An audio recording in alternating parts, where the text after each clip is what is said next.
네, 이 시간 우리 함께 하나님의 말씀 보겠습니다. 잠언 27장 우리 23절로 27절 말씀 함께 보겠습니다. 잠언 27장 23절로 27절 말씀입니다. 함께 우리 한 목소리로 이 말씀 함께 읽도록 하겠습니다. 27장 23절로 27절 말씀 함께 읽겠습니다. 내 양떼의 형편을 부지런히 살피며 내 소떼에게 마음을 두라. 대저 재물은 영원히 있지 못하나니 면류관이 어찌 대대에 있으랴.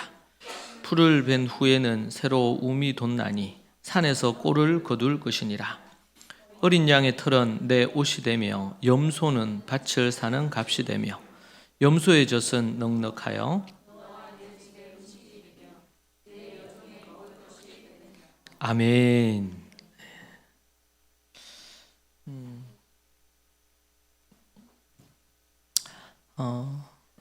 최근 몇 주간 많이 떠들썩하게 했던 부분이 기독교 내에 있었습니다. 우리 데이비드 차 우리 선교사님이라는 분이 갖는 그런 이슈 때문에 여러 부분이 있고 또 한국 사회에 많은 영향을 끼치고 있었기 때문에 쉽지 않은 그런 어려움이 있는 것 같습니다.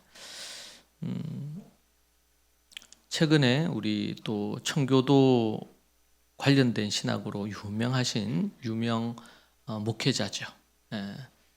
김모 목사님이신데 그분 같은 경우에도 성추행 관련된 의혹이 제기되면서 조기 은퇴를 하게 된 부분에 대한 얘기를 듣게 되었습니다. 한국 교회에서 존경받는 분이기도 한 분입니다. 그 이전에는 양모 씨라고 하는 이분은 또 기독교 내에서 좀 더 진보적인 그런 입장을 취하면서 꽤 한국에 알려졌던 분이죠. 그분도 이 성적인 문제 때문에 결국에는 모든 사역에서 내려오게 되는 그런 부분이 있었습니다. 그 이전에는 전모 목사라는 분이 성추행 부분으로 또 문제가 있었습니다. 참 우울하고 슬프고 안타까운 일입니다. 최근에 일어나는 부분뿐만 아니라 그 전에 빚어지는 이런 부분들은 한국 교회, 특별히 그것이 이제 매스컴을 통해서 방송사, 3사 방송사나 이런 부분으로 드러나는 이런 일로 인해서 더 큰 문제로 예수님을 믿지 않는 이들조차 또 비난할 수 있는 그런 틈이 되어진 것은 사실입니다. 더 큰 문제라고 한다면 이러한 부분들에 대한 자정 능력이 기독교의 교회 안에 있느냐에 대한 문제였습니다. 지금도 여전히 이 부분은 문제로 등장하고 있습니다. 때로 실수하거나 죄를 범할 수 있으나 문제는 그것을 어떻게 기독교회 안에서라든지 아니면 그 공동체 교회 안에서 그 문제를 어떻게 풀어가느냐, 그리고 그것을 명확하게 회개하고 다시 그 자리에 서지 않도록 만들 것이냐, 이런 부분들이 좀 더 그 다음 화두로 또 등장하는 부분인 것 같아요. 요즘은 유튜버도 많이 발달을 했고 갖가지의 많은 이런 부분들이 발달을 하면서 훨씬 더 많은 사람들에게 빠른 시간 안에, 예전에는 그런 집회에 직접 가야지, 오프라인 모임에 가야지 그 말씀을 들을 수 있다면 이제는 온라인상에서 그런 것들을 쉽게 접할 수 있는 상황도 됩니다. 그리고 몇몇 연예인들이나 또 아니면 이런 정식 신학을 했거나 목사 안수를 받지 않은 분들이 또 성경을 가르치는 이런 일들도 최근에는 많이 있습니다. 그러면서 긍정적인 영향을 끼치는 이런 경우도 있지만 또 그렇지 못한 경우들도 적지 않은 것 같아요. 그러니까 이런 시대 속에 우리가 어떻게 그리스도인으로 성도로서 서야 되느냐, 교회 내에 그리고 또 교회 밖에서 들을 수 있는 그러한 부분들을 접할 때 우리 어떻게 할 거냐. 한 십수년 전에 제가 부교육자로 사역을 할 때 한 청년이 있었는데 매우 열심인 청년이었습니다.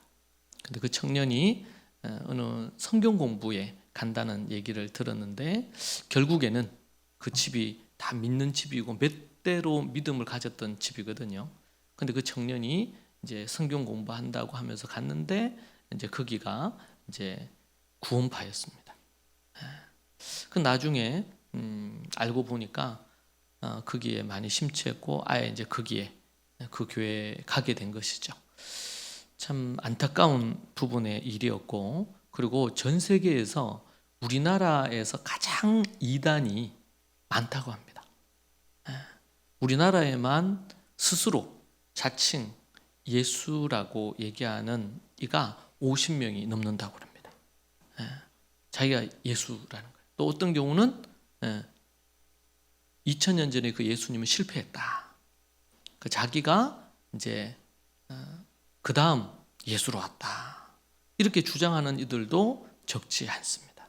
그러니까 한국 사회에서 그러한 부분들에 대한 물론 뭐 그런 것들은 전 세계적인 부분이 있긴 하죠. 그런데 많은 전문가들이 유독 한국에서 이단도 많고 사이비 종교죠. 기독교를 모방한 사이비 종교 그리고 이단들이 전 세계에서 가장 많다고 합니다. 한국 교회가 짧은 시간 안에 전 세계의 교단들 중에 최고로 큰 교회들이 한국에 다 있자고 하지 않습니까? 이제 그런 부분에서 긍정적인 면도 있을 거고, 또 지금처럼 또 이렇게 이단들이 전 세계에서 가장 많은 나라, 작은 나라인데 가장 많다. 이런 부분이 있을 때는 우리 민족성이 갖는 그런 어떤 특징도 없지 않아 있을 수 있습니다. 그래서 우리는 이제 어떤 문제가 생겼을 때 이걸 풀어가는 것이 이게 자정 능력에 어려움이 있다 이렇게 할 때도 합리적이거나 이성적으로 어떤 부분에 대한 것을 딱 다루고 이렇게 하기보다는 매우 감성적인, 우리나라 민족이 감성적이란 말이에요. 그러다 보니까 이게 참 쉽지 않은 문제가 있다는 거예요. 그리고 지금도 이제 최근에 있었던 그것으로 막 이제 나뉘어져서 누가 돌을 던질 수 있느냐, 그렇지 않다 뭐 그러면서 이제 또 양쪽으로 나누어져서 기독교 안에서도 막 싸워요. 이게 참 이런 것들이 더 큰 슬픔이거든요. 실제는 잘못된 부분이 있을 때 잘못된 부분에 대해서 양심을 따라 사죄하고 용서를 구하고 그런 어떤 일련의 그 본인에게는 그런 게 필요하고, 또 때로는 그분을 통해서 도움을 받은 분도 있고 여러 가지가 있겠죠. 그럴 때 아주 냉철한 그런 하나님의 말씀의 기준에 의해서 판단하고, 그리고 그 부분과 관련해서 지혜로운 이런 태도들이 필요한데 난립니다. 저는 처음에 그 부분에 대한 걸 몰랐는데 제 페이스북에 그걸 갖고 싸우는 거예요. 그래서 참 안타깝다 그런 생각을 합니다. 그래서 우리가 다른 무엇보다도 하나님의 말씀을 우리가 오직 따르고 추종하고 이렇게 해야 될 분은 우리 예수 그리스도밖에 없잖아요. 그리고 하나님의 말씀밖에 없지 않습니까? 우리가 영적인 이런 뭐 스승의 우리 5월이 부모 공경에 가정에 다르기도 하고 스승의 날도 있는 그런 부분입니다. 그래서 정말 우리의 유일한 스승은 예수님밖에 없죠. 그런데 하나님께서 우리에게 사람 스승을 또 주셨단 말이에요. 그래서 또 말씀의 지도를 받고 또 때로는 권명과 격려도 받지만 또 때로는 책망도 듣고 또 배우고 이렇게 하면서 영적으로 교회는 한 사람이 믿음으로 건강하게 세워지도록 만드는 것에 목적이 있습니다. 종교 집단으로 종교 생활을 하는 것이 아니고 진리 안에서 진리를 배우고 살아가는 삶을 살아야 되는 것이죠. 그런 부분에서 우리 영적인 관계는 우리가 복음과 더불어 복음 클래스 이후에 영적 관계가 두 번째 해당되잖아요. 그것은 하나님과 영적인 관계도 있지만 그 하나님이 세운 지도자 아니면 또 리더와의 영적인 관계의 소중함. 예수님이 이스라엘을 보시면서 목자 없는 양처럼 저들이 간다는 거예요. 언덕에 올라서 이 저작거리를 보고 이렇게 보는데 수많은 사람이 정신없이 살아가요. 바쁘게. 그런데 예수님이 눈물 흘리시면서 저들을 보면서 안타까워해서 하신 게 뭡니까? 목자 없는 양처럼 산다는 거예요. 목자 없는 양처럼 살아가요. 여러분 이 시대에 고아처럼 살 수 있잖아요. 우리 주님이 고아와 과부를 귀하게 여기셨는데 고아는 뭡니까? 아버지와 어머니가 없거나 거기에 준하는 어떤 분이 없어서 이끌어 줄 수 없는 거예요. 옛날 말에도 아비 없는 자식이, 아비가 없는 자식이 갖는 문제에 대해서 얘기하잖아요. 아버지가 없으면 아버지가 때로는 이 선을 그어줘요. 이렇게 해서는 된다, 이렇게 하면 안 된다, 이런 기준을 만들어줘. 그런데 아버지가 없으면 그런 기준 없이 막 산단 말이에요. 그럼 어떻게 해요?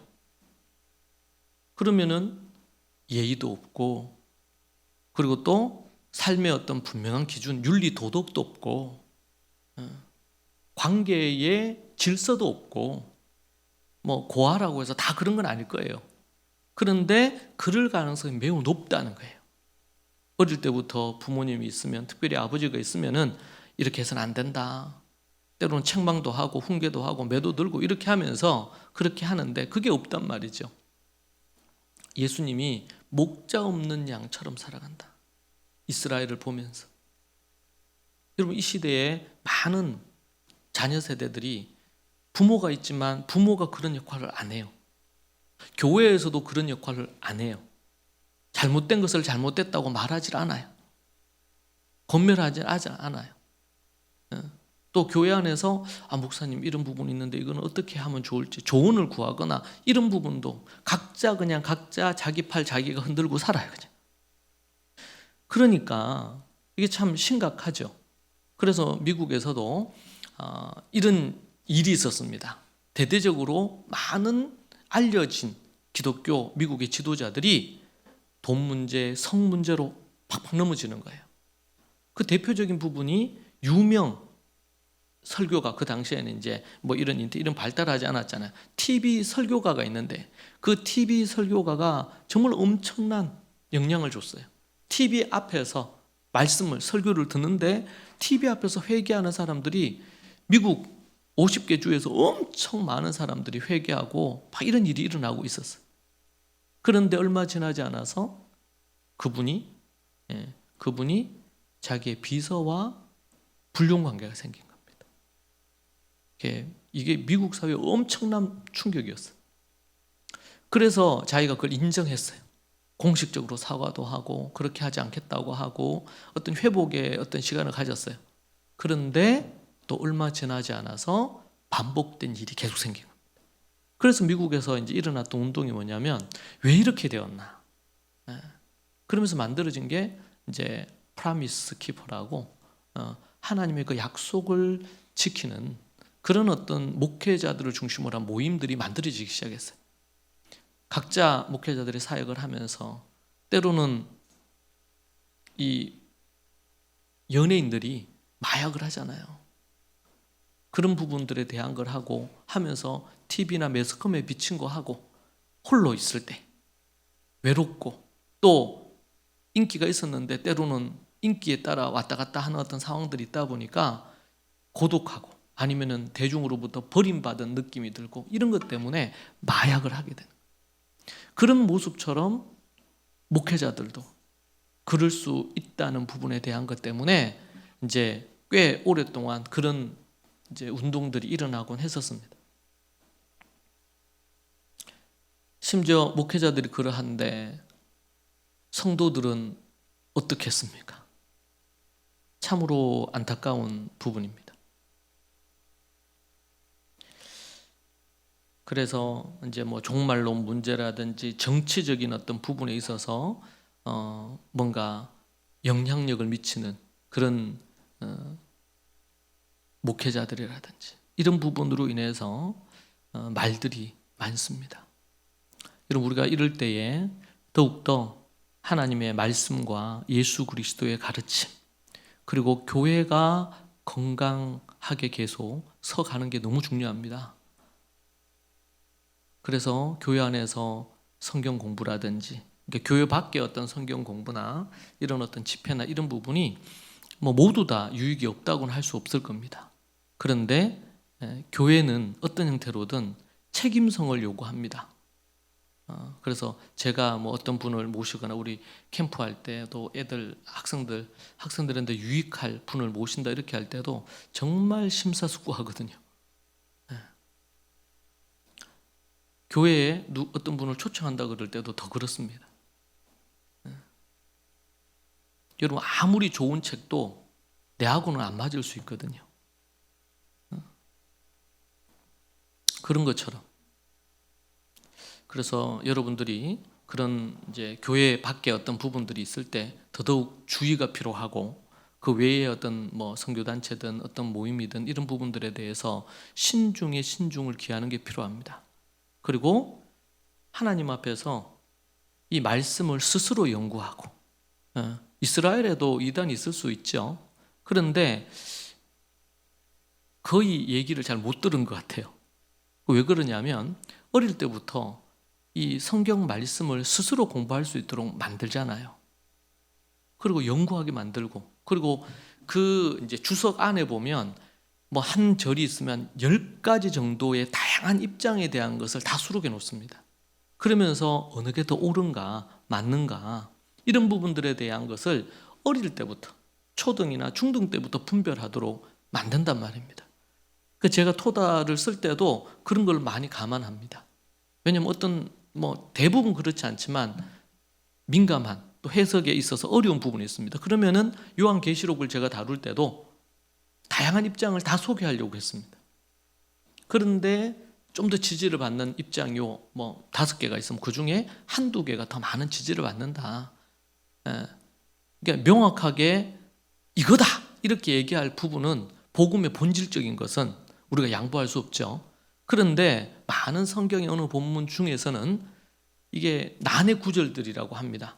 신학교에서도 가르치는 내용 중에 그런 내용들은 어떤 입장에서 보느냐에 따라서 해석이 다양해질 수 있어요. 그럴 경우에는 그런 부분에 대한 것을 갖고 뭐예요?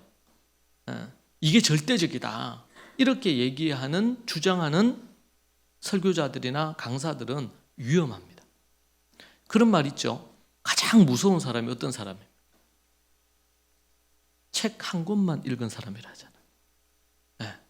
책 한 권만 읽은 사람. 저도 이제 제가 뭐 20대부터 사역하고 30대 이렇게 지나면서 시간이 지나고 제가 이제 배우거나 뭐 학위 과정에 공부를 하든 그렇지 않은 어떤 공부를 하든 간에 계속 배우고 공부하려고 하는 노력을 하거든요. 근데 그렇게 하면서 느끼는 것이, 박사학위로 논문을 쓰고 논문 하나를 쓰기 위해서는 엄청난 양의 책을 봐야 되잖아요. 근데 그러면서 제가 이제 깨닫고 깨어진 게 뭐냐면, 정말 본질적이어서 양보할 수 없는 진리에 대해서는 뭐 목에 칼이 들어와도 우리가 이제 다르게 얘기하면 안 돼요. 근데 그렇지 않는 부분에 있어서는 다양한 입장을 우리가 받아들일 필요가 있어요. 책 한 권만 읽은 사람이 정말 무서운 거는 뭐예요? 그게 옳다고 생각하는 거예요. 이게 아니면 뭐예요? 다 잘못됐다는 거예요. 저도 이제 20대, 30대 초반 때 그런 태도를 취한 적이 있거든요.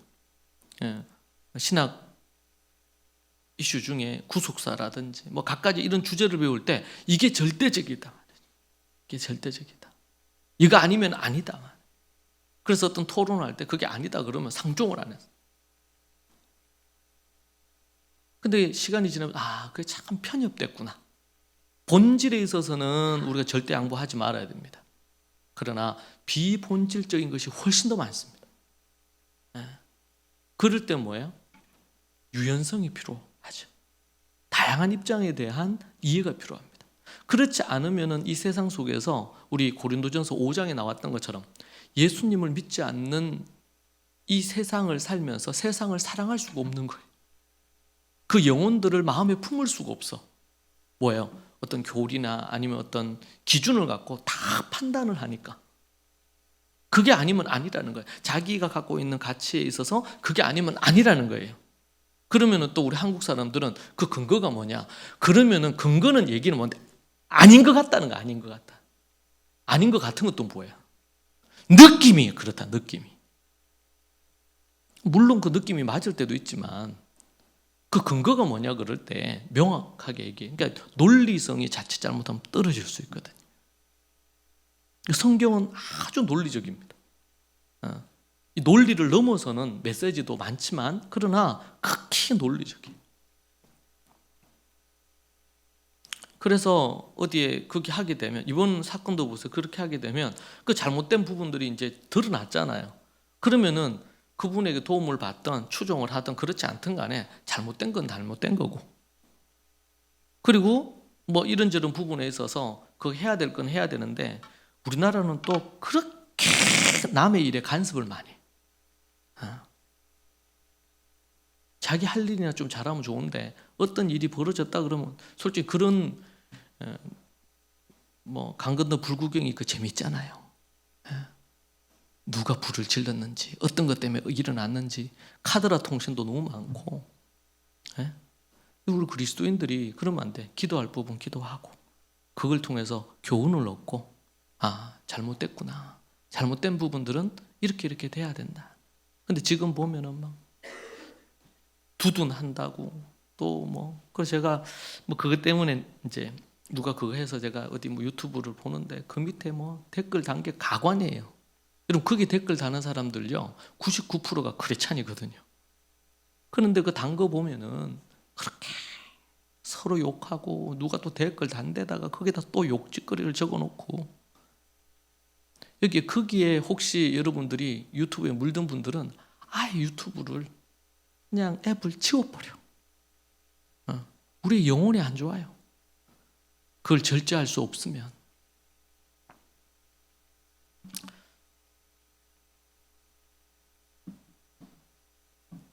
어수선한 이런 한국교회 분위기나 이런저런 부분들이 있습니다. 예전에는 그런 일이 있다. 그럼 그런 게 이제 이 3사 방송이나 이런 게 드러날 때 아는데, 지금은 그런 일이 있었다. 그러면은 거의 실시간으로 라이브 방송으로 바로 나오잖아요. 그래서 사람들에게 오는 이 파장이나 충격도 큰 것 같아요. 그래서 참 안타까운 부분이 있습니다. 그리고 여러분들이 그런 부분들이 있을 때 필요한 부분에 대해서 여러분이 또 전화 또 이렇게 문의하시고 어떻게 하면 좋을지 조언도 듣고 이렇게 하면서 균형감을, 분별력을 자꾸 갖지 않으면 문제가 생길 수 있다. 그렇게 생각합니다. 그 생각보다 그분 역량으로 인해서 한국 교회에 있는 많은 성도들이 아주 지나친 충격도 많이 받고 우울감도 생기고 여러 어려움들을 호소하는 경우들이 적지 않은 것을 이런 기사나 그런 것들을 통해 많이 봅니다. 여러분들이 이번 이런 일로 앞으로 이런 일은 어떤 형태로든 계속 생기겠죠.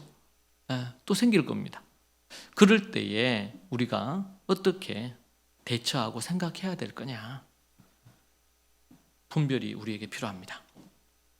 오늘 본문 말씀으로 이게 꽃을 조가 달긴 했는데 어색합니다.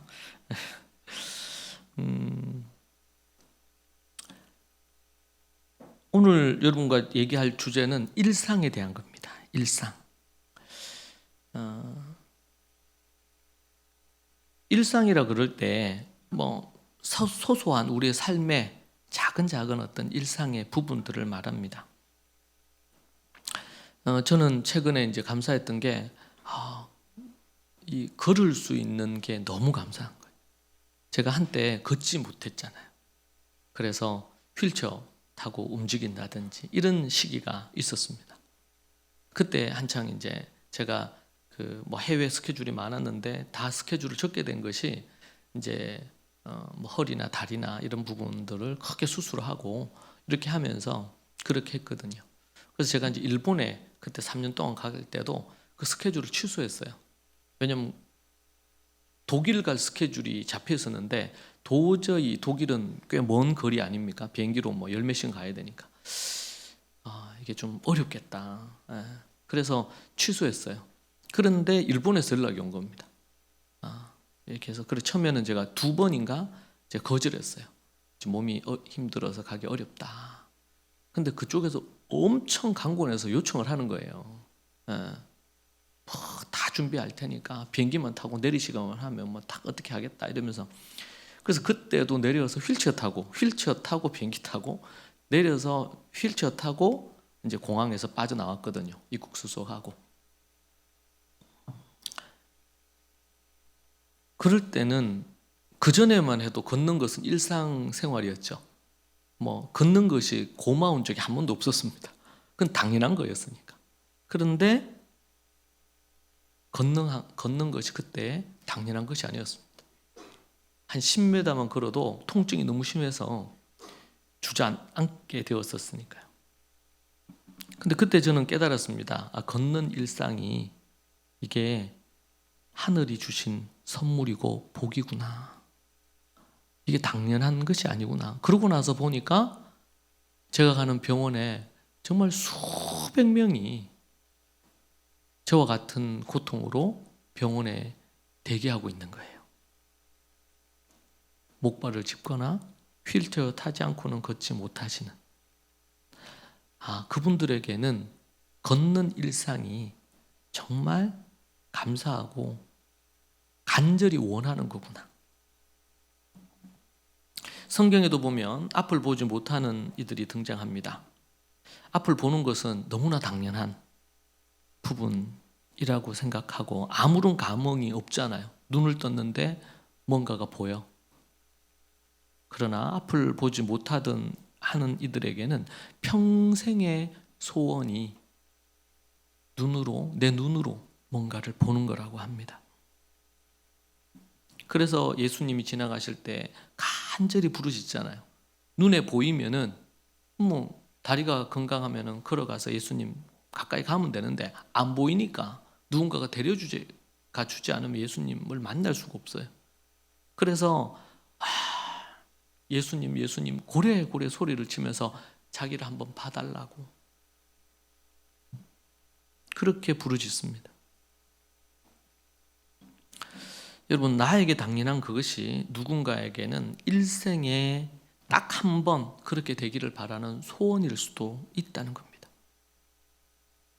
오늘 본문의 말씀을 보면 고대 이스라엘 사람들은 이 농사 짓는 것과 그리고 목축하는 것, 가축을 기르는 것, 이 두 가지가 병행되고 있는 걸 볼 수 있습니다. 이것이 그들의 생업이었습니다. 이것을 그래서 반농 반목이다. 농사와 목축하는, 가축을 기르는 이것이 반반 이렇게 돼 있다는 거예요. 24절을 한번 볼까요? 대저 제물은 제가 이제 우리 쉬운 성경은 우리말 성경으로 다시 제가 이제 번역을 해보니까 23절 내 양떼의 형편을 잘 살피고 내 소떼도 잘 돌봐라. 왜냐하면 그 당시에 주 생업이 뭐냐면 양떼와 소떼를 돌보는 것으로 그것이 자식의 직업이었어요. 생업. 왜냐하면 24절에 왜냐하면 재물은 오래가지 않고 면류관은 대대로 물려지지 않는다. 재물이 오래가지 않고 면류관도 오래가지 않는다는 거예요. 재물도 대대로 물려지지 않고 면류관도 대대로 물려지지 않는다는 거죠. 이 말은 뭡니까?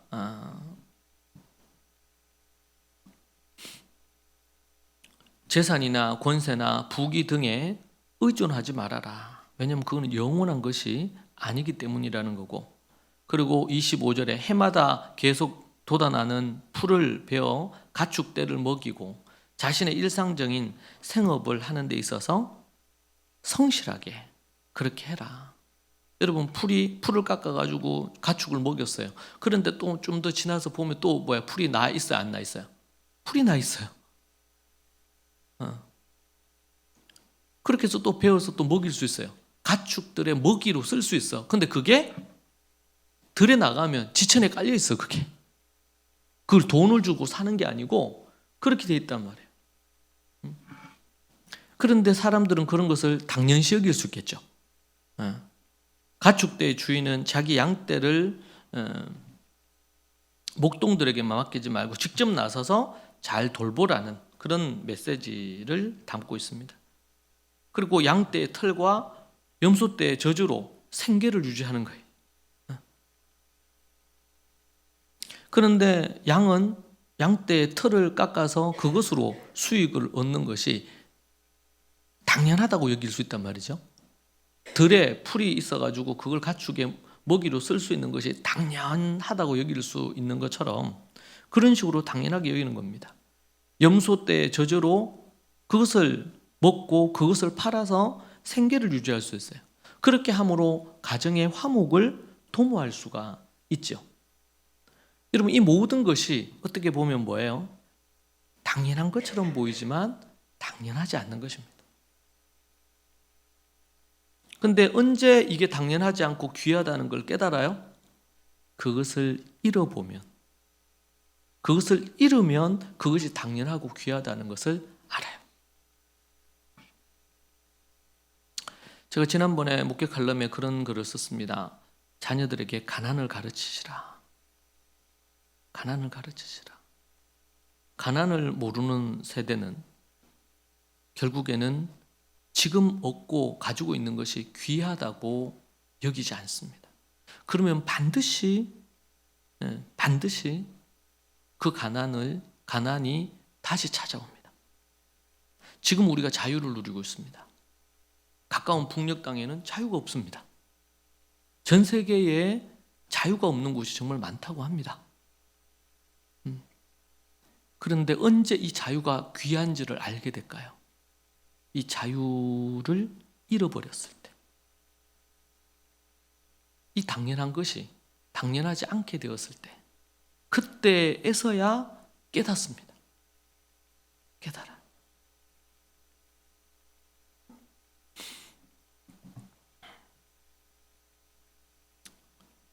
그래서 메시지 성경이라는 번역본에서는 이렇게 얘기했습니다. 당연시 여기지 마라. 당연시 여기지 마라. 들의 가축을 풀어서 먹일 수 있다는 것이 이게 당연하다고 여기지 마라. 염소에게 젖이 나와서 그 젖으로 먹고 생계를 유지하고 집에 있는 종들도 먹이고 이렇게 할 수 있는 것이 당연한 것으로 여기지 마라. 그렇게 얘기합니다. 이걸 다른 말로 표현한다면 우리가 누리는 일상이 당연한 것이 아닙니다. 우리가 누리는 건강이 당연한 것이 아닙니다. 매달마다 여러분에게 수입이 들어오는 것이 이게 당연한 것이 아닙니다. 아침에 눈을 뜨고 하루를 내 몸으로 움직여서 생활할 수 있는 것이 당연한 것이 아닙니다. 공부하는 학생들은 공부를 할 수 있다는 것이 당연한 것이 아니에요. 지금도 공부하지 못하는 다수의 많은 아이들이 병원에서 공부하지 못합니다. 학교를 가지 못합니다. 여러분이 누리는 그 일상이 당연한 것으로 여겨지는 그 순간 여러분의 인생은 불행해집니다. 감사하지 않을 거거든요. 일상이 행복하지 않습니다. 지루하고, 그래서 직장인들에게는 월요병이라는 게 있잖아요. 월요일이 오는 게 두려운 거예요. 그게 이제 심해지면 정서적이나 정신적인 어려움으로도 와요.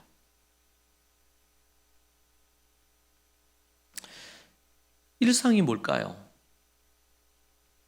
일상은 단순한 어떤 시간의 흐름이나 반복되는 이런 시간의 반복이 아니고, 일상이라는 그 곳은 삶의 의미와 가치를 담고 있는 매우 중요한 공간이라고 그렇게 얘기합니다.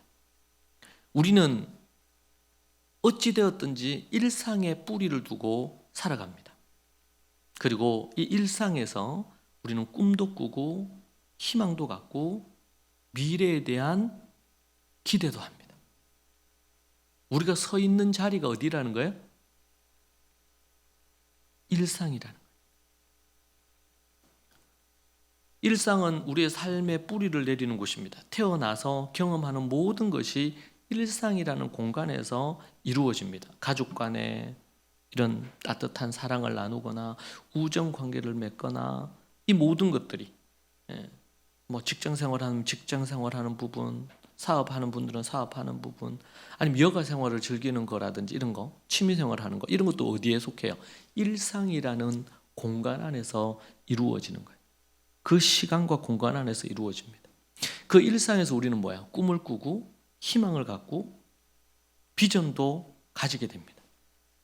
일상이 때로는 단조롭고 지루하게 느껴질 때도 있지만, 그러나 그 일상이라는 토대가 없이는 결코 꿈과 희망과 비전을 갖기도 어렵습니다.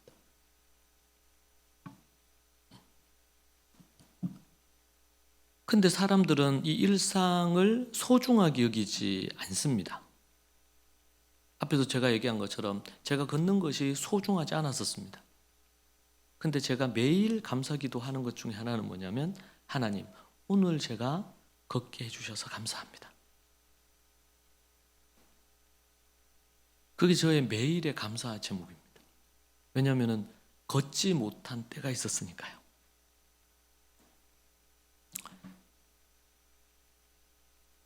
제가 소소한 일상을 소중히 여기지 않았던 삶을 돌아보게 좀 되었는데, 오늘 말씀 보면서 제가 20대 때 캠퍼스 선교사로서 캠퍼스에서 사역을 했었습니다.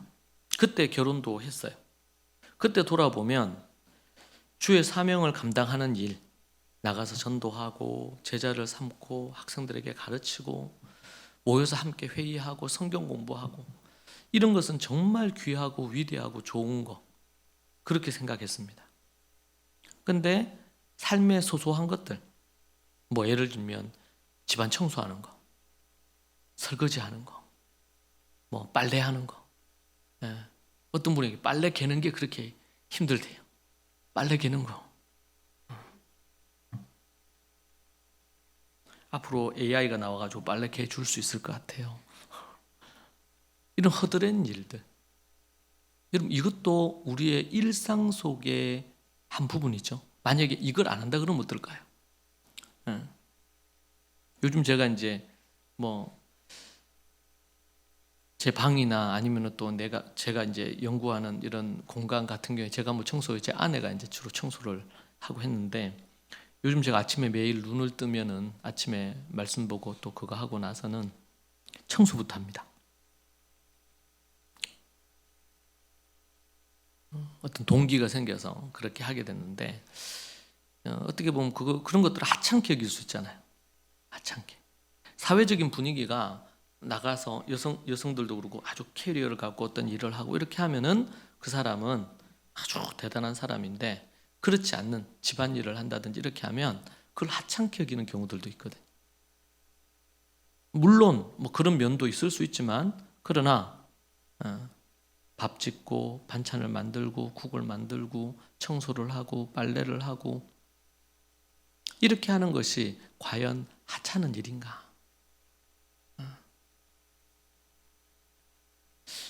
결코 그렇지 않아요.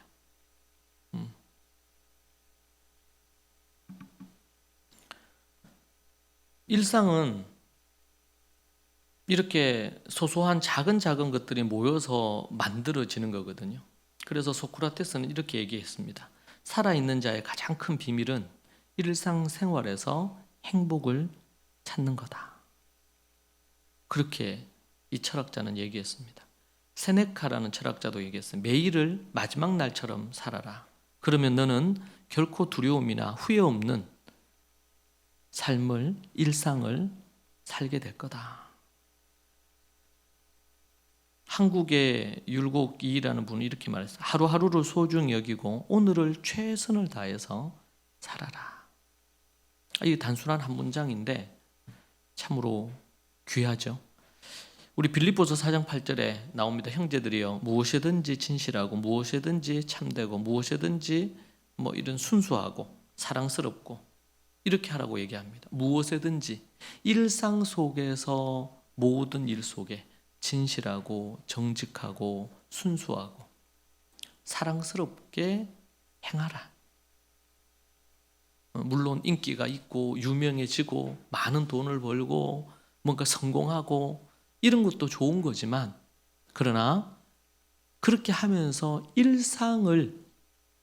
소소한 일상을 소홀히 여기거나 가치 없게 여기게 되면 앞에서 언급했던 것처럼 정말 위대했던 인물들이 한순간에 나락으로 떨어집니다.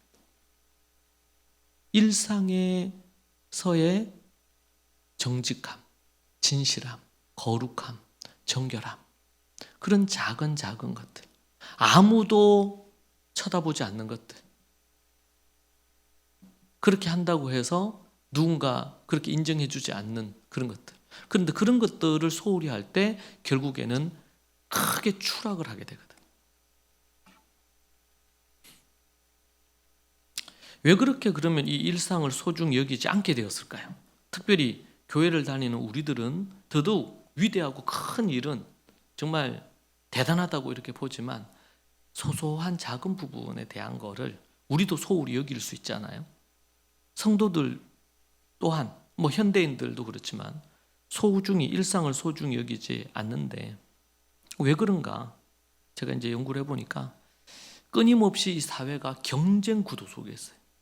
그래서 더 위대한 어떤 일을 하고 돈이 될 만한 더 큰 어떤 것들을 하고 학생들이라면 더 좋은 성적을 얻고 막 이런 부분들 또 사회적으로도 뭐 진급을 하고 더 많은 연봉을 받고 어떤 것들을 하고 끊임없는 경쟁 사회 속에 일상에 잠시 멈추거나 쉬는 것조차도 용납하지 않는 내가 왜 사는지 인간은 어떻게 살아야 되는지에 대한 근본적인 질문을 하고 생각하는 것은 헛되고 가치 없는 것으로 여기는 풍조가 있는 것 같습니다. 또 하나는 물질 만능주의 사회 속에 있어요. 성공하고 풍요로운 삶을 물질적인 풍요를 추구하는 것이 인간이 해야 될 마땅한 거라고 생각하고 일상의 소소한 가치들을 감정이나 관계나 이런 것들은 간과해 버리는 것입니다. 많은 사람들이 인간관계에서도 그렇죠. 인간관계에서 나의 성공, 나에게 도움이 되면 관계를 맺고 그렇지 않으면은 그 사람에게서 뭔가를 얻을 것을 얻었으면 언제라도 버리는 그런 인간관계가 이 사회의 지금 대부분 그런 분위기를 갖고 있죠. 정말 자신에게 절실히 필요할 때는 도움을 받지만 그것이 채워지고 나면 언제라도 그 관계도 버려버릴 수 있는. 다윗은 요나단과의 관계에서 그가 이제 왕이 되었으니까 그가 이제는 사울을 이기고 이제는 왕이 되었으니까 더 이상 사울 지방과 그런 관계를 정리해도 되잖아요. 그런데 그가 사울 왕의 장례식을 정말 국장으로 멋지게 합니다. 자기가 상주가 되어서 합니다. 그리고 자신을 그렇게 아껴줬던 요나단을 그리고 그 자식을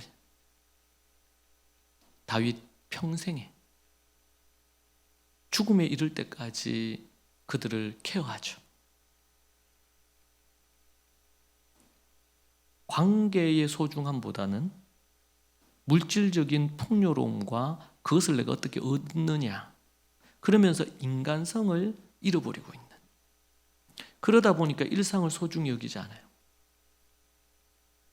그래서 결혼해서 남편이나 아내가 있으면 자기의 일, 뭐 성공, 돈 벌기 위한 어떤 거기에 다 초점을 맞추고 막 합니다.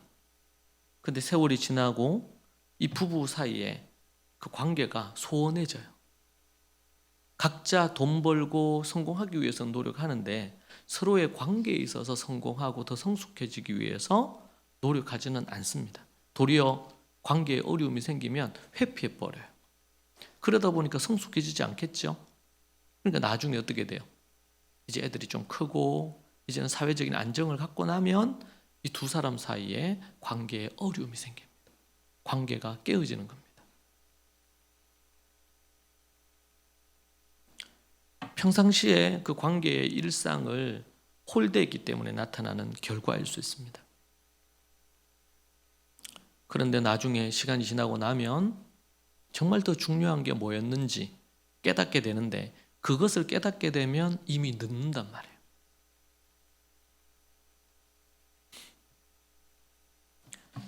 그리고 이제 인터넷이나 스마트폰, 이 기술이 발전합니다. 그러니까 한 집에 있어도 소통을 뭘로 해요?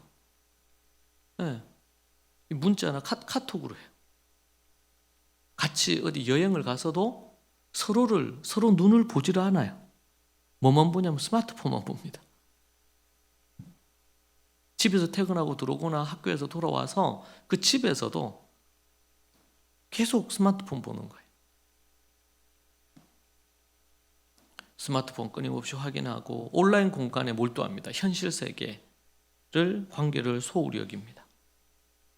진짜 일상이 사라져 버리는 거예요. 진짜 일상이. 이게 스마트폰이나 인터넷 세계는, 가상 공간은 이 현실 세계를 스포트할 수 있는 그런 부분의 위치를 차지해야 되는데, 그것이 메인이 되어버리고 정말 진정한 관계나 이런 것들을 소홀히 여기게 되는 그런 상황을 맞이하게 됩니다. 그리고 너무나 많은 이런 업무나 이런 것들에 지치다 보니까 이 심적인 어떤 스트레스, 아니면 경쟁 사회에 대한 이런 스트레스로 인해서 일상은 이미 죽어버린 것이죠. 그래서 여유가 없습니다. 그렇게 할 여유가. 근데 이것은 시간적인 여유라기보다는 마음적인 여유가 더 큰 것 같아요. 그리고 현대인들은 도시 생활을 많이 하다 보니까 자연을 접하지 않아요. 그러니까 자연을 잃어버리면서 자연과의 어떤 그런 소통, 그래서 많은 사람들이 하늘을 볼 여유가 잘 없고 자연, 숲이나 이런 부분에서 이제 그런 자연과의 소통을 잃어버린 시대 속에 나타나는 부분 아닌가. 그러면서 뭐예요? 현대인들이 감사를 자꾸 잃어버려요. 감사하는 마음보다는 원망하고 불평하고 짜증내고 내가 원하는 대로 되지 않는 것에 대한 분노를 갖고, 그리고 사람들은 앞에서 얘기한 것처럼 이용할 대상으로만 여긴단 말이에요. 그러니까 존중하거나 이렇게 여기지 않아요. 그러니까 갑질 문화가 많이 나오고, 그리고 뭐 학폭이라든지 이런 것들이 끊임없이 나오는 거예요. 그리고 또 미래에 대해서 불안합니다. 그러니까 일상에 눈을 돌릴 틈이 없어요. 미래에 대한 불안감이 엄청 내 어깨 위에 올라오니까, 그러니까 그럴 여유가 생기지 않는 겁니다. 우리 성도들에게 있어서는 이 일상은 하나님의 뜻을 실현하는 공간입니다. 그래서 아담과 하와를 만드시고 나서 하나님께서 아담에게 뭐라 그러셨어요? 여기에 있는 모든 것에 이름을 짓고 그리고 이것을 관리해라. 매일 아침에 눈을 떠서 거기에 있는 동산, 에덴 동산에 있는 그 나무들, 식물들, 또 동물들 관리하려면 이게 보통 일이 아니었을 겁니다. 하나님의 만드신 이 창조 질서를 잘 관리하고 아름답게 가꾸라는 겁니다. 우리가 자칫 잘못하면은 이 세상적인 성공, 신앙생활 하는 것도 그래요. 뭐 목회자 같은 경우에는 얼마나 성도들을 많이 모을 거냐, 정말 잃어버린 영혼을 구원하기 위한 전도나 선교 사역일 수도 있지만, 그러나 또 하나의 목회 성공을 위해서 그렇게 할 수도 있겠죠.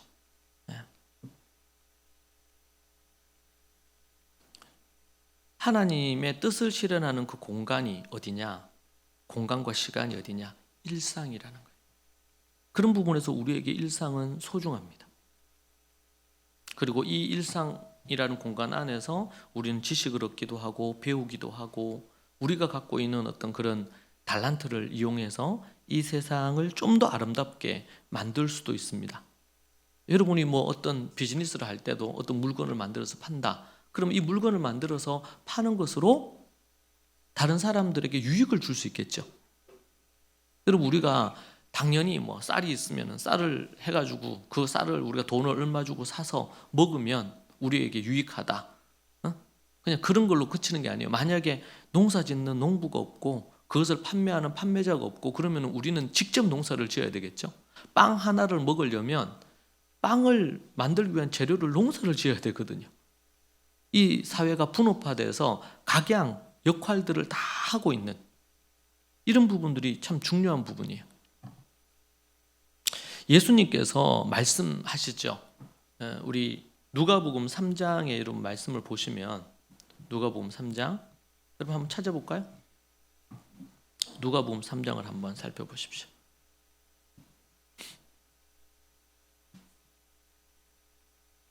누가복음 3장 말씀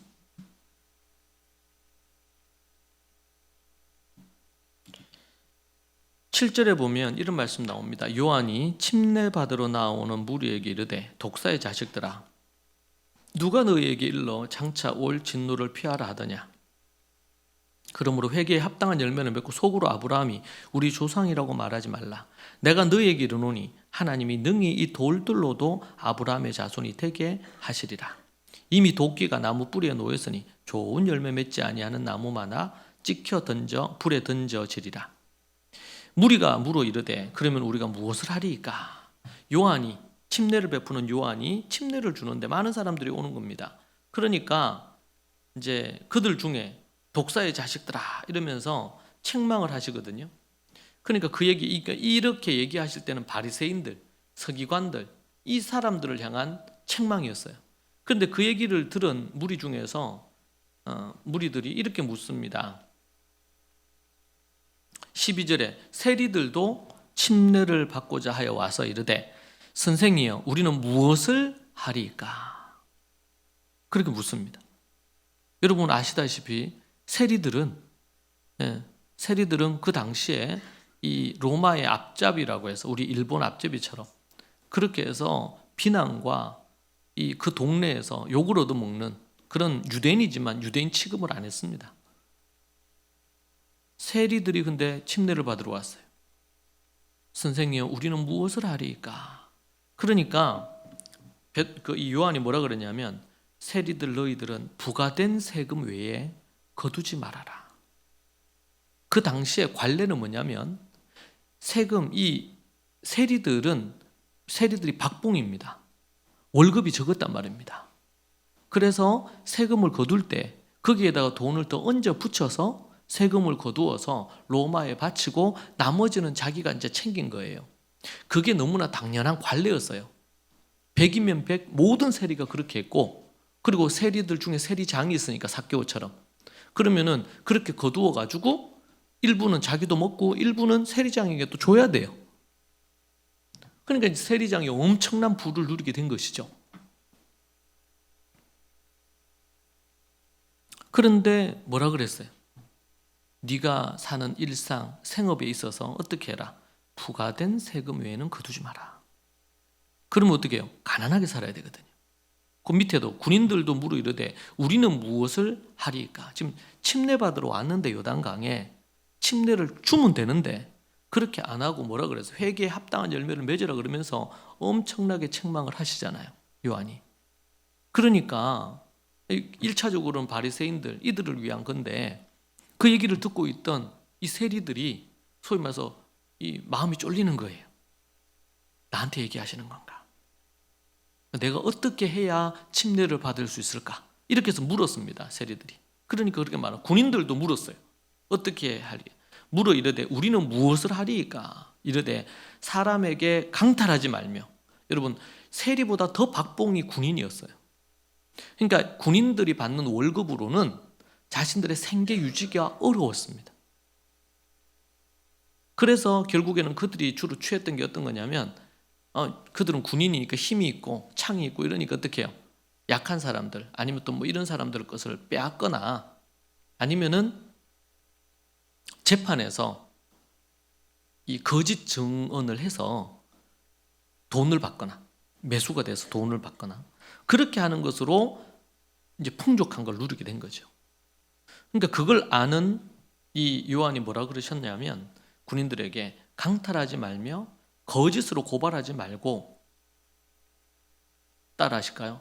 받는 급료를 족한 줄로 알라.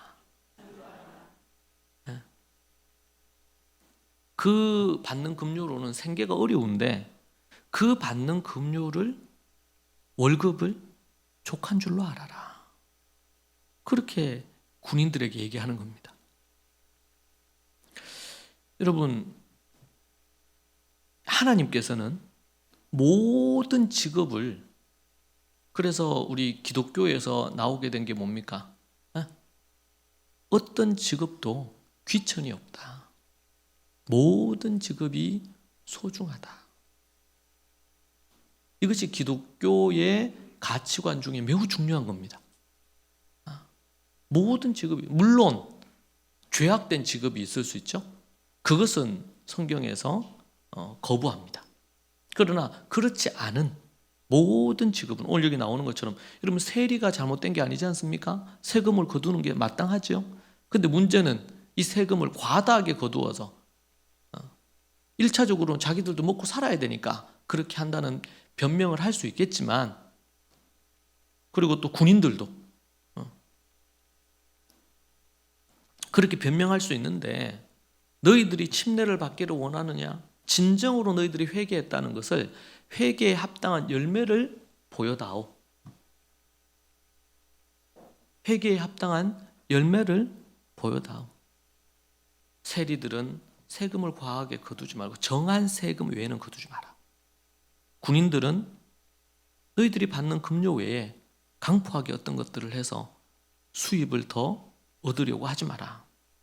그렇게 얘기하고 있습니다. 하나님께서는 모든 직업에는 귀천이 없다. 귀하게 여기신단 말입니다. 모든 직업들을 소중하게 여기신다는 거예요. 좋은 직업, 나쁜 직업이 없어요.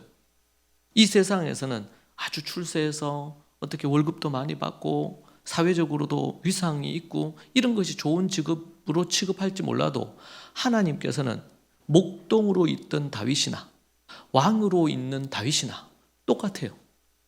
문제는 그가 하나님 앞에 정직하고 하나님의 계명을 따라 사느냐 그렇지 않느냐의 문제지, 그가 어떤 직업을, 그러니까 하나님께서 이런 직업을 갖고 있으니까 너를 소중하게 여기고 그렇지 않으면 너는 하찮게 여기고, 아니죠? 거지 나사로를 하찮게 여기시지 않으셨습니다. 우리는 노숙자나 거지를 우습게 여길 수 있을지 몰라도 하나님은 그렇게 여기지 않는다. 부자라고 해서 하나님이 인정해주고 거지라고 해서 외면하시는 분이 아니라는 거예요. 아멘입니까? 여러분, 우리가 성경에, 여러분 우리가 이런 관점이 명확하지 않으면 우리의 말이나 우리의 생각이나 우리의 행동 속에 세속적인 세상적인 풍조에 따라서 사람들을 판단하고 직업을 판단하고 할 거 아닙니까? 그러면은 우리 믿는 자들이, 성도들이 그렇게 하게 되면 세상에 안 믿는 사람들이 그걸 보고, 아, 교회는, 하나님은 내 같은 이런 하찮은 인생은 하나님이 쓸모없이 보는구나, 가치 없게 여기시는구나, 교회는 그렇구나, 이렇게 생각하지 않겠어요? 그것은 왜곡된 메시지를 주는 것과 같습니다. 그래서 우리가 하고 있는 일상의 생업에 아주 작은 것이 이게 소중한 부분이란 말이에요. 오늘도 우리의 읽은 말씀이 그렇잖아요. 그죠? 들에 가축을 데리고 가서 풀을 뜯어 먹이는 것이 얼마나 가치로운 거냐. 염소의 젖을 짜서 양의 털을 깎아서 그것으로 너희가 먹고 사는 것이, 그 일상이 얼마나 소중하냔 말이에요. 그러니까 양떼를 그리고 소떼를 기르는 일에 너희들이 열심으로 해라. 일상의 하루하루의 삶, 공부하는 학생들은 매일 아침에 내가 공부하러 갈 학교가 있다는 것이 얼마나 귀하냔 말이에요.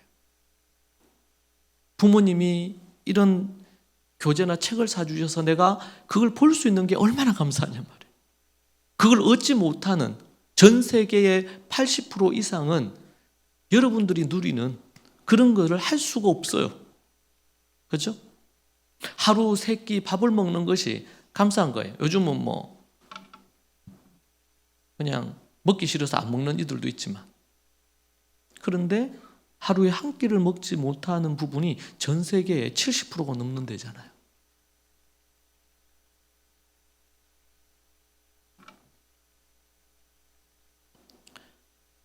우리의 어떤 마인드의 변화가 정말 절실히 필요합니다. 공부하는 학생이 내가 좋은 대학 가고 내가 잘 먹고 잘 살려고, 크리스찬들은 그런 식으로 공부하면 안 돼요. 왜 공부합니까? 이게 나의 일상이에요. 공부하는 학생들이 해야 될 일이 뭘까요?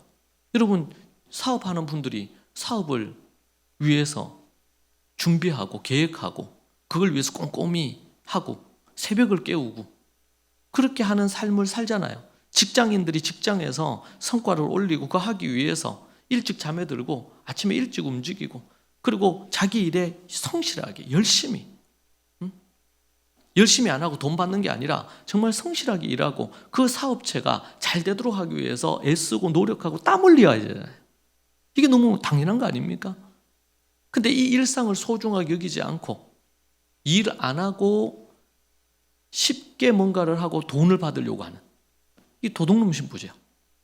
공부를 안 하면서 어떤 결과를 얻기를 원하는, 그리고 이런저런 핑계대는 그런 걸 한단 말이에요. 우리의 일상, 우리의 삶 자체를 소중하게 여겨야 돼요.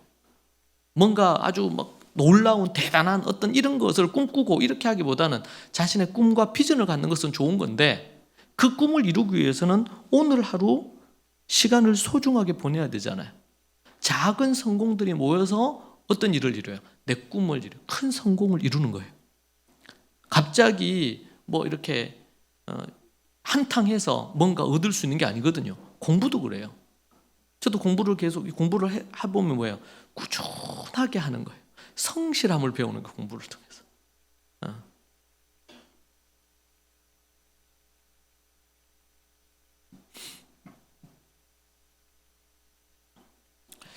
우리의 삶 속에서, 일상 속에서, 일상의 삶 가운데 우리가 어떻게 그러면 이 일상의 부분들에 대한 걸로 우리가 회복해야 되나, 소중히 여겨야 되느냐라고 할 때, 우리가 일상에서 다양한 그런 가족 관계라든지 친구 관계라든지 이웃 관계라든지 나 자신과의 관계, 아니면 자연과의 이 관계 속에서 그 일상을 소중히 여러분 여기십시오.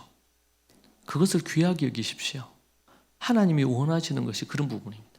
그리고 일상 속에서 하나님의 뜻을 실현하려고 하세요.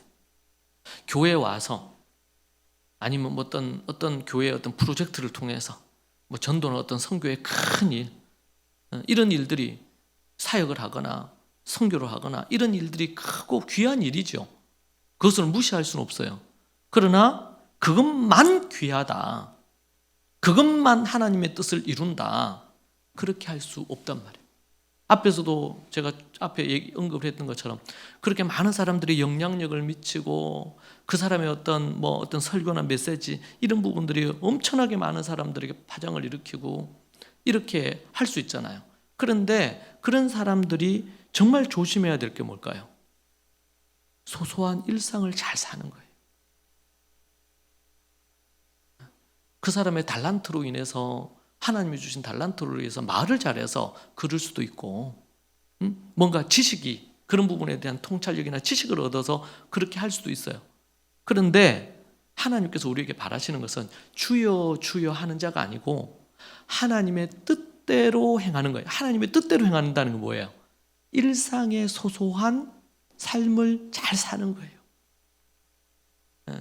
정직하게 사는 거예요. 성실하게 하는 거예요. 다른 사람을 함부로 대하지 않는 거예요. 갑질하지 않고 다른 사람을 귀하게 여기는 거예요. 그 사람이 돈이 얼마나 많은가, 어떤 옷을 입었느냐, 뭐 어떤 거. 그래서 예수님 얘기하잖아요. 어디 갔는데 내가 잘난 사람이라 그래서 어디 상석에 앉으려고 하지 마라. 그렇게 상석에 앉으려고 이렇게 했는데 보니까 자기보다 더 높은 사람이 오면 어떻게 돼요? 그 상석에서 내려와서 저 구석으로 가야 되잖아요. 얼마나 쪽팔려. 그 어떻게 해요? 그냥 그런 상석에 앉을 자가 아닌 것처럼 구석에 있으란 말이에요. 그럼 어떻게 해? 그 사람을 알아보고 다른 사람이 그 사람을 상석으로 옮겨줄 수는 있겠지. 그죠? 그러면은 영광을 받는 거예요, 사람들 앞에서. 근데 자기가 높아지려고, 상석에 앉으려고, 나를 몰라봐주고, 내가 누군데? 이러면서 그런 거드름을 피우고 교만한 마음 갖고 있으면요, 결국에는 나중에 나락으로 떨어진단 말이에요. 그런 소소한 것들. 물론 우리가 어떤 이런 큰일 하는 거 중요한 일입니다. 그러나 뭐예요? 그래서 제가 잊지 못하는 게 유명한 미국의 어느 제동님이 어떤 얘기를 했냐면 이런 얘기했어요. 이제 이런 해군 해가지고 이런 일을 하는데 막 자기가 이제는 그런 군인으로서 나라를 위해서 어떻게 이렇게 이런 마음을 갖기 이전에 뭘 하라고 얘기하냐면 네 이부자리나 네가 개라는 거야. 네 방, 네 자고 일어난 그 침대의 이불이라도 제대로, 그리고 네 방이라도 네가 좀 치워라. 큰일 한다고 뭔가를 설치지 말고 네 침대라도 네가 정리를 하라. 응? 네 책상을 좀 정리를 해라. 그런 소소하고 사소한 것들이 진정한 어떤 부분의 성공을 만들어낸다. 정직한 거, 성적으로 정결한 거, 그렇죠? 성적으로 정결한 거. 그래서 욥은 누구예요? 내 아내가 아닌 다른 여자를 쳐다보지 않겠다. 마음으로 범죄하지 않기 위해서. 그 소소한 것들, 그것을 그 소소한 것이 그 사람을 위대하게 만들어. 네, 그 소소한 것이.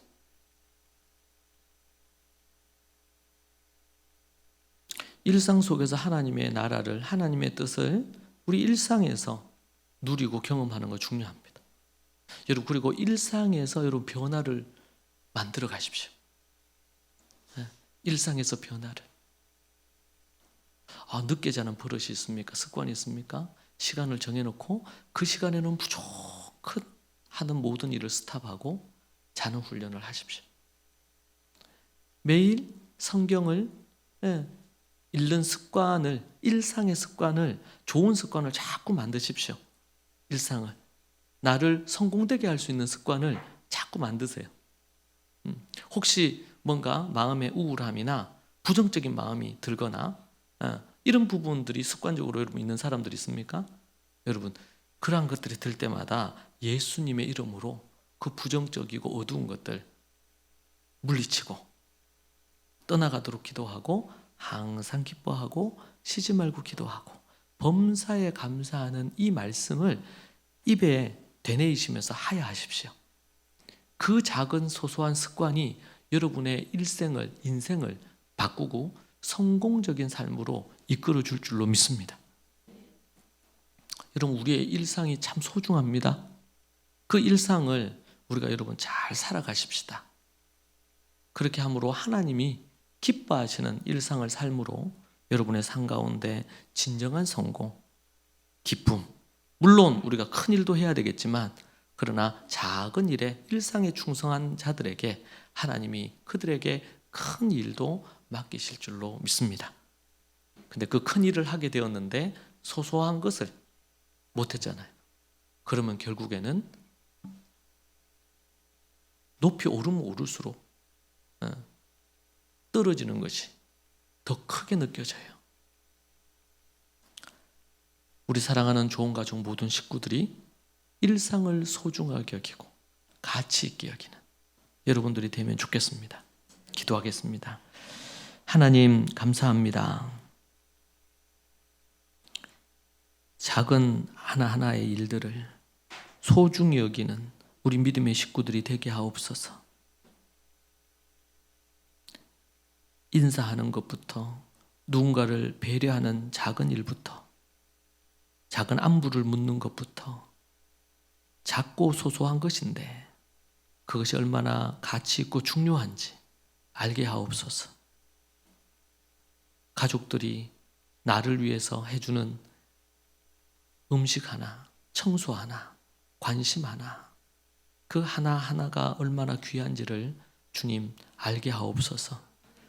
일상에 걷는 것부터 보는 것부터 작은 모든 것이 하나님이 우리에게 주시는 복임을 알고 감사하는 인생이 되게 하여 주옵소서. 일상의 작은 것들이 모여 우리의 삶이 되고 그 삶이 성장하고 자라 위대한 사명이 되는 줄로 믿습니다. 우리 사랑하는 모든 믿음의 식구들이 그 일상을 소중히 여겨 하나님의 기쁨이 되기를 소망합니다. 그리고 이 세상에서 소금과 빛이 되기를 갈망합니다. 주님, 우리의 기도를 들으시고 우리를 바꾸어 주시옵소서. 예수님 이름으로 기도합니다. 아멘.